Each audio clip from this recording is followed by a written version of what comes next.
Well, happy Monday morning to you.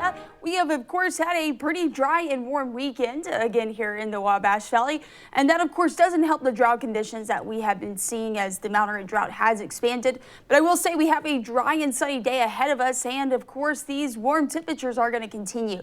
But let's take a look outside this morning. You've got, again, nice dry conditions here close to home, dealing with some clouds and some rain out to our west. But I will say that's still not going to make its way here today. What we are seeing here close to home, though, are warm temperatures. We are pretty warm here across our area. Low 70s there in Vincent, Lagodi. You got 70 in Florida, 71 in Effingham. So the further to the south and to the west you go, you got warmer temperatures, but 68 here in Terre Haute, 65 in Brazil. You got 64 in Danville, Rockville, and Paris this morning.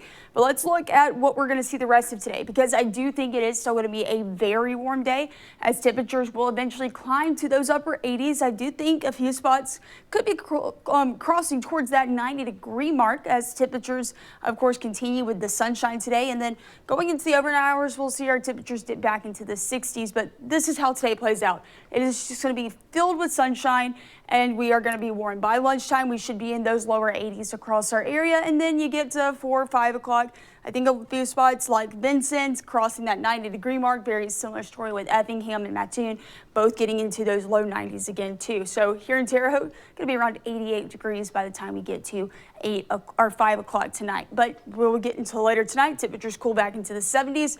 And then when you look at the next few days, this heat does look to continue. So tomorrow, upper 80s still. So that high pressure is going to continue to sit over us. That omega blocking pattern that we were talking about again all last week is still going to be sitting right over us. But I think it starts to break down by the weekend. So that means we actually are going to see that chance of rain kind of actually increasing for us.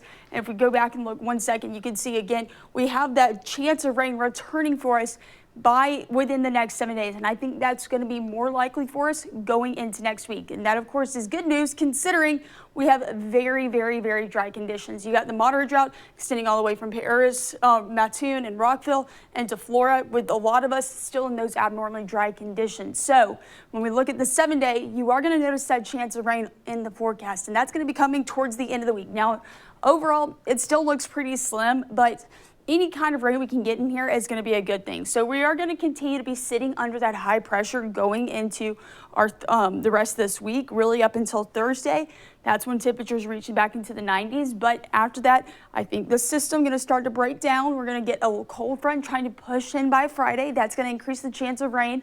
And then we should see temperatures kind of returning back to average for this time of year.